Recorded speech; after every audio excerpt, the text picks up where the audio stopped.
Olá, sejam todos muito bem-vindos ao canal Mitologia Grega de A a Z. Meu nome é Sérgio Paulo de Melo Feitosa, sou mestre em Ciências da Religião e psicólogo clínico e estou aqui trazendo mais uma vez um conteúdo relacionado à mitologia grega, à mitologia em geral, mas também à mitologia comparada. E é um prazer estar aqui contando mais uma vez com a presença de todos, deixando aqui um forte abraço. Quero deixar aqui um abraço também aos novos inscritos, também a inscritos que deixaram algum tipo de reação. Então meu abraço vai para o Pablo Marcelo Santos Azevedo Silva, para o Júnior Reis, para o Alexandre Damião Italiani e para Carla Regina Basso. Prazer contar com a presença de todos e também contar com a presença de todos os outros inscritos e pessoas que estão chegando ao canal, mas que não deixaram, infelizmente ainda no momento, algum tipo de reação. Bom, e aí recordando, se você chegou aqui por alguma indicação do YouTube, então aproveite, se inscreva no canal, ative as notificações, porque cada vez que eu publicar algum conteúdo relacionado, obviamente você vai ser informado. Dê o seu like, se for possível você divulgue o canal e o conteúdo para pessoas que você sabe que gostam desse tema de mitologia grega, e muitas vezes a gente fica sabendo meio que por cima quando a gente estuda lá nas escolas, ensino fundamental, médio, mas depois a gente não sabe por que finalmente a gente está estudando aquilo. E a mitologia grega ela tem uma importância fundamental para a constituição da nossa sociedade ocidental, inclusive, né? Bom, a gente está começando hoje trazendo um segundo momento de reação. Eu vou trazer um terceiro ainda, que está relacionado aos deuses olímpicos, como eu tinha falado na semana passada, né? Por quê? Porque apesar de a gente fazer aquela introdução, e é de fato uma introdução, muita coisa ficou obviamente de fora, né? Eu não ia poder deixar de pontuar ainda que aligeiradamente essa continuidade da questão dos deuses olímpicos, e depois a terceira reação eu vou tratar dos deuses subolímpicos. Então vão ser três episódios, esse é o segundo. Só que hoje eu vou falar dos 6 deuses irmãos, o primeiro grupo de divindades que a gente sempre lembra dos filhos dos titãs, de Cronos e Reia, e um deles, inclusive, que é Zeus, que deu origem a toda a reação e revolta e o conflito que surge entre os titãs e os gigantes, chamado titanomaquia e a gigantomaquia. E são esses 6 que vão, de fato, controlar o universo no seu aspecto macro, ok? Depois, na outra reação, então eu vou trazer os deuses filhos, que são em número de 8. Então tem uma divindade ali que é incluída no número desses filhos de Zeus, que é uma divindade que tem uma origem oriental e é extremamente complexa, que é a Afrodite, mas eu vou falar dessa Afrodite sendo a filha de Zeus e de Dione, como está registrado na Ilíada, quando ela é citada mesmo como filha de Zeus e de Dione. Bom, então por que os deuses olímpicos, né? Primeiro porque eles são associados ao Monte Olimpo, que é um monte que fica no norte da Grécia. É o monte mais alto da Grécia, ele tem cerca de 2.900 e poucos metros, quase 3.000 metros, e ele é majestoso, ele é muito majestoso. Então, a gente pensando nessa relação dos deuses com o Monte Olimpo, voltamos para aquilo que eu tinha comentado anteriormente, quando nós podíamos relacionar as divindades a fenômenos naturais. Então, a mentalidade mais recuada da sociedade grega, dos povos gregos, olhava o monte e imaginava que ali estariam os palácios dos deuses, né? Os palácios, inclusive, construídos pelo deus da forja e do fogo, Hefestos, um dos filhos de Zeus. Então se imaginava ali que haviam os palácios e cada divindade com o seu séquito, e ali eles dominavam o mundo, controlavam o universo, controlavam o mundo. Um deles não estava lá, mesmo que ele fizesse parte desses 6 deuses principais, que é o deus Hades. Então Hades, no momento em que Zeus deu a ele o domínio do mundo dos mortos, e ele vai ser chamado o rico por conta disso, pela quantidade de almas, né? Como recorda o Junito Brandão, Hades ele está sempre ligado ao mundo dos mortos. Hades só sobe ao Olimpo por 2 vezes, em 2 ocasiões bem específicas. Quando chegar na parte de Hades, então eu vou citar de uma maneira mais demorada, de uma maneira mais debatida isso aí. A quantidade de informações que é possível ter a partir desses deuses, desses 6 primeiros deuses, é imensa. E eu vou fazer o possível para que a gente, dentro do tempo que seja agradável, que seja interessante para o canal, eu possa trazer informações e que instigue, como disse um inscrito que é o Alexandre, ruminar, né? Ruminar as informações. Bom, então o primeiro Deus que eu posso recordar, e obviamente em termos de importância, em termos de magnificência, é Zeus. Então, Zeus é o Deus associado à tempestade, ele é associado ao raio, associado ao trovão, associado à chuva. Zeus é um Deus que a sua origem, inclusive, já demonstra uma orientalidade da sua origem, porque Zeus, inclusive, nasce em Creta. Quando Reia ela estava fugindo, escondendo a gestação, melhor dizendo, de Cronos, porque Cronos, com receio que fosse destronado, ele engolia todos os filhos do seu relacionamento. Então Reia, não querendo perder mais um filho, então ela vai até a ilha de Creta e ali próximo do Monte Ida, numa caverna. Essa questão de caverna tem um simbolismo muito interessante, importante, que num certo momento eu vou trazer aqui para a gente debater. Então, numa caverna, ela vai dar a luz a Zeus. Zeus vai ser criado em Creta, ou seja, as culturas creto-micênicas são as culturas mais antigas que influenciaram diretamente, em grande parte, a composição da mitologia grega. Então, Zeus vai ser esse deus ligado a esses fenômenos naturais. Um Zeus mais antigo, um Zeus mais primordial, ele vai estar associado também à agricultura. A gente muitas vezes pensa que Deméter, a condição de Deméter como deusa da agricultura está estabelecida, mas muitas vezes não se sabe que Zeus também foi associado, na sua primordialidade, também ser um deus da agricultura. Mas ele não é associado especificamente a qualquer tipo de cultura. Possivelmente como Deméter no caso do trigo, né? Mas enfim, não se faziam sacrifícios humanos a Zeus, diferentemente de algumas divindades em que o culto aceitava sacrifícios humanos. Então não havia sacrifícios humanos em relação a Zeus. Isso é muito importante, dada a importância que Zeus vai ter nessa constituição mitológica e religiosa. Vai ser pai de inúmeros personagens importantes no mito. Na verdade, praticamente a gente não encontra um personagem mitológico ligado a Zeus que não seja importante, que não tenha uma importância, seja no aspecto de ser um filho ou filha divina, ou um semideus, porque ele circulava bastante no mundo dos humanos, né? Então Zeus se interessava muito pelo mundo dos humanos e se interessava muito em fecundar tantos filhos que ele é chamado pelos poetas de pai dos homens e dos deuses. Bom, a segunda personagem, ou segundo deus que a gente pode recordar, é uma divindade ligada diretamente a Zeus, que é a sua irmã e esposa Hera. Eles tiveram, no caso de Zeus, foi um terceiro hierógamos, né? Porque Zeus teve dois outros hierógamos, um com a deusa Mnemosne, que é a mãe das musas. Mnemosne é a deusa da memória, e a outra com a deusa Metis, a deusa da prudência, em do qual, nessa relação, mesmo ele tendo engolido essa deusa, vai surgir das suas meninges a deusa Atena. Hera, ela vai ser a deusa dos chamados amores lícitos, das relações lícitas.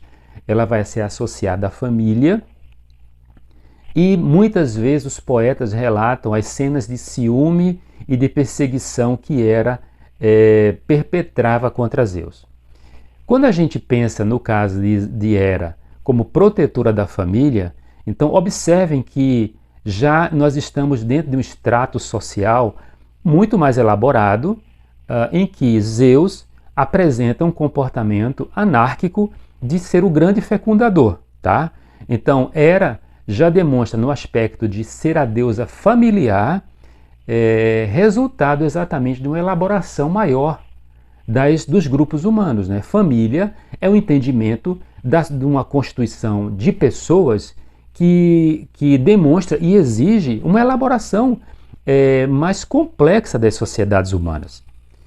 Ela não vai se relacionar, inclusive, com nenhum outro personagem no mito, a não ser Zeus, e ela vai ser mãe de 3 divindades. Ela vai ser mãe de Ares, que é o deus da guerra, ela vai ser mãe de Ilítia, que é a deusa dos partos, e vai ser mãe de Hebe, que é a deusa da juventude, e que era a copeira dos deuses.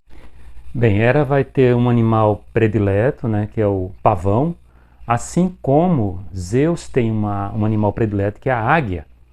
O pavão, ele é um animal em que, nas suas penas, Hera colocou os olhos de um guardião ou de um emissário que ela tinha, que era Argos, e quando Hermes mata Argos, ela retira os olhos de Argos e coloca nas penas do pavão. Essa condição de emissária ou de emissário da divindade vai ser cumprida após a morte de Argos pela deusa Íris, que é a deusa do arco-íris. Bom, o terceiro personagem, o terceiro deus que a gente pode recordar aqui é Poseidon, que é um deus poderosíssimo. Ele é chamado o abalador na mitologia. Ele é o responsável e coordena, comanda todas as águas.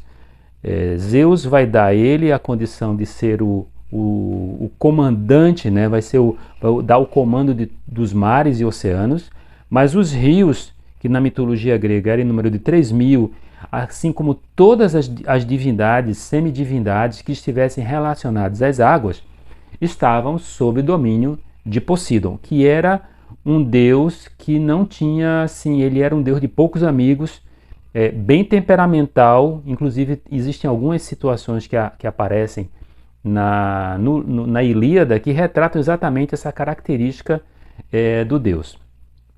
Poseidon é associado ao cavalo e associado também ao touro. São 2 animais que são atribuídos a ele, né? Que também demonstram, volto a dizer, uma antiguidade. Ainda que o cavalo, ele seja, eu até cheguei a falar isso na minha dissertação, ele esteja muito ligado ao fenômeno da elaboração maior das sociedades. O cavalo é um elemento civilizatório. O touro já demonstra um aspecto da natureza muito mais brutal, muito mais livre. Mas, enfim, esses 2 animais são associados a ele. Ele tem o Hierogamos, que é com a divindade, com a deusa Anfitrite, do qual eles vão ter um filho que é o Tritão, que é o deus das ondas. Ele vai ter também um filho famoso, que é o Polifemo, que está citado na Odisseia. Filho esse que vai ser ferido por Odisseu, e em razão desse ferimento, em razão dessa ação de Odisseu contra esse filho, então Poseidon pune o retorno de Odisseu para casa das diversas formas possíveis, de todas as condições que ele pensa em atrapalhar o retorno de Odisseu, até porque o retorno era pelos mares, né? E ele, como senhor absoluto dos mares, ele controlava tudo isso aí. Ele vai ser filho também de um personagem incrível na mitologia grega, que é o Pégasus. Ele vai violentar Medusa, que é uma górgona, dentro de um templo de Atena, e a deusa não perdoa, por incrível que pareça, ou melhor dizendo, até é significativo que isso aconteça. A deusa não pune o violentador, que era o tio dela, mas pune a vítima e transforma Medusa num monstro. Depois, Medusa vai ser decapitada pelo herói Perseu, e do golpe no ferimento do pescoço, o corpo de Medusa vai dar à luz a dois personagens que são, porque ela estava gestante de Poseidon, então ela vai dar origem exatamente a um gigante, que é o Crisaor, e também a Pégasus, que depois vai fazer parte do ciclo de gestas do herói Belerofonte. O cinema tem tentado fazer a associação e associa Pégasus ao herói Perseu, mas não tem nada a ver uma coisa com a outra. O herói que é relacionado a Pégasus é o herói Belerofonte. Muitas vezes tem pessoas que nem sabiam da existência desse desse herói. E finalmente a gente pode imaginar, a gente pode pensar que esse Poseidon, ele é uma espécie de Zeus do mundo aquático. Ele tem muito poder, ainda que ele ceda em muitos aspectos a posição dele de poder diante do irmão, o irmão Sucerano. Ele respeita esse equilíbrio que foi feito, até porque Zeus foi o grande contendor e grande vencedor na gigantomaquia e na titanomaquia, ainda que não tenha lutado sozinho. Bom, a divindade seguinte que a gente pode recordar e de grande importância é Deméter, que é a deusa da agricultura, é a deusa do trigo, a deusa das espigas, é a deusa das sementes.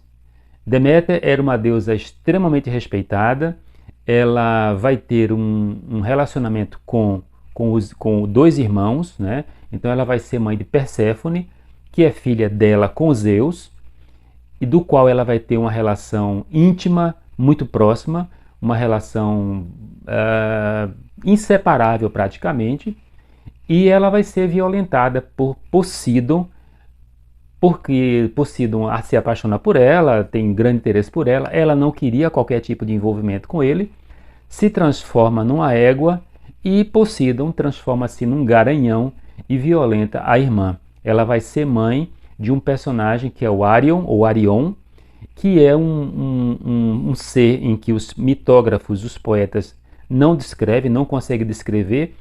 Ele era extremamente veloz, é a única característica que se sabe dele, e que está associado ao vento que passa pelas plantações de trigo. Então você só via a passagem de Arion quando o vento passava por cima das plantações de trigo, né?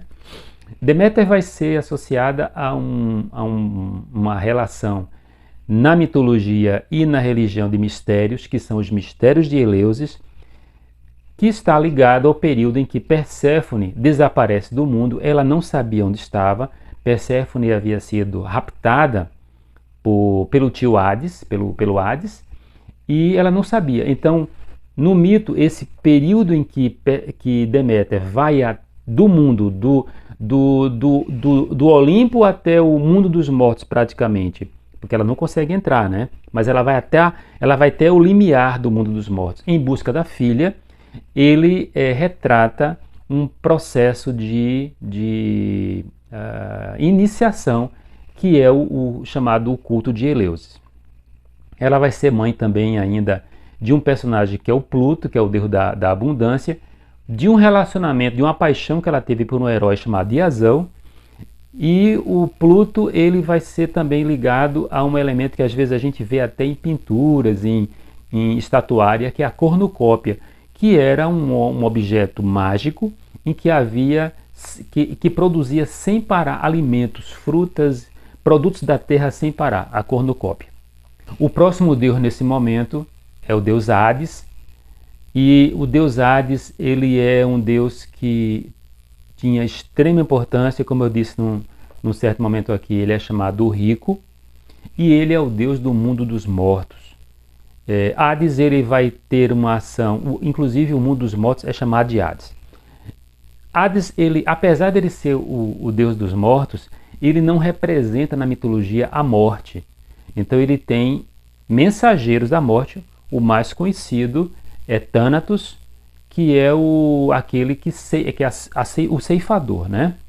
E, dentro do Hades, no mundo do Hades, Hades tem uma espécie de séquito, juntamente com a sua esposa Perséfone. Depois eu vou contar a história de Perséfone, porque é que ela vai parar no mundo dos mortos. Ela passava um período na superfície da terra e na corte dos deuses, mas no outro período ela passava no Hades, e esse mundo dos mortos continha a presença de Hipnos, continha a presença de Morfeus, sono e sonho, né? Vai ter as parcas, que eram as fiandeiras, elas estabeleciam a quantidade e o tempo de vida das pessoas. E num certo período do mito, a chegada do mundo dos mortos não vai ser pura e simplesmente acontecida, quando a gente pensa numa relação mitológica mais primordial, mais arcaica.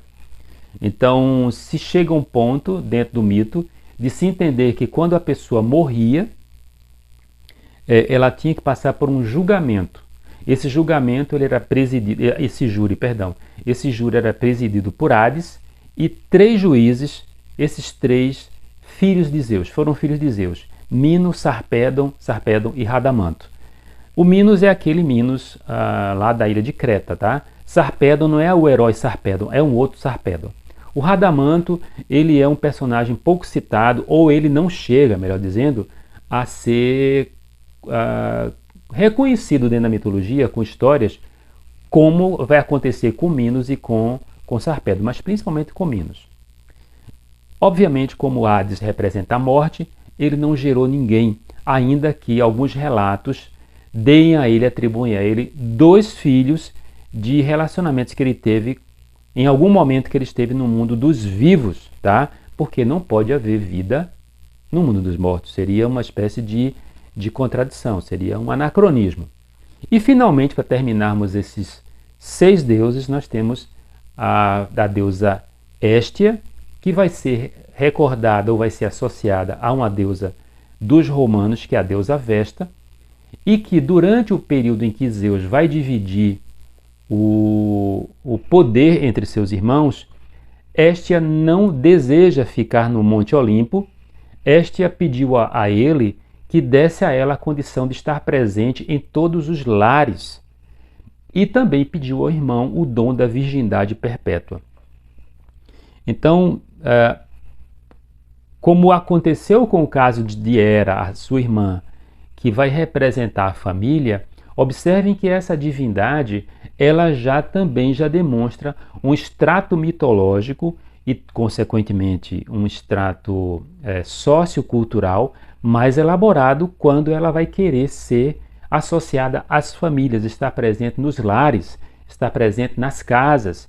Inclusive, o fogo que era aceso dentro das casas no período da antiguidade era considerado sagrado exatamente por isso, porque era uma espécie de altar que era atribuído, cada casa teria o seu fogo, em que era atribuído o fogo sagrado dedicado à deusa Héstia, ou entre os romanos a deusa Vesta. Bom, então assim, nós tivemos uma espécie de apanhado geral em relação a essas divindades, essas 6 importantes divindades. Como eu disse, a próxima gravação eu vou trazer os deuses filhos de Zeus, e a gente vai também fechar esse ponto com os deuses subolímpicos, para com que aí sim a gente entre especificamente em cada um deles com as suas gerações, com as suas gestas, e é assunto que não acaba mais, tá? Então, no caso de Zeus, por exemplo, um deus riquíssimo, a Hera, uma deusa riquíssima. Eu vou trazer aqui os epítetos, vou trazer as suas variações, eu vou trazer todas as consequências e todas as informações possíveis para com que a gente possa ter um entendimento da mitologia grega, que é o período, inclusive, os deuses olímpicos são as divindades que eu mais gosto, né? Tirando, no caso, os heróis, que eu gosto muito do tema heróico, mas a gente tem assunto que não acaba mais no bom sentido. Bom, então vou encerrar por aqui.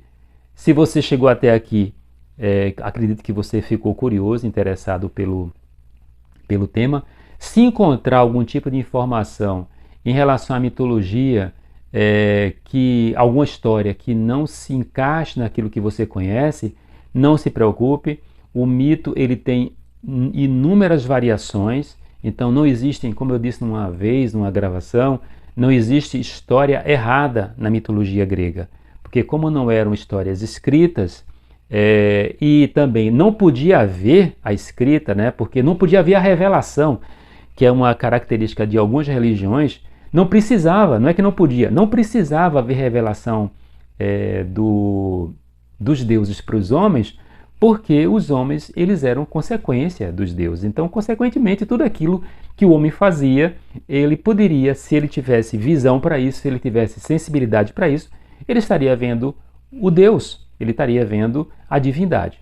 Mas, enfim, quero deixar aqui um forte abraço. Se você chegou aqui, como eu disse antes, por indicação do YouTube e ficou curioso em relação ao tema, então ative as notificações, dê o seu like, divulgue entre seus amigos, inclusive em suas redes sociais, para com que o canal tenha uma chegada maior, né? Então, nós estamos aqui chegando já quase 500 inscritos, é um número muito interessante, muito bom, mas eu desejo que o canal cresça mais.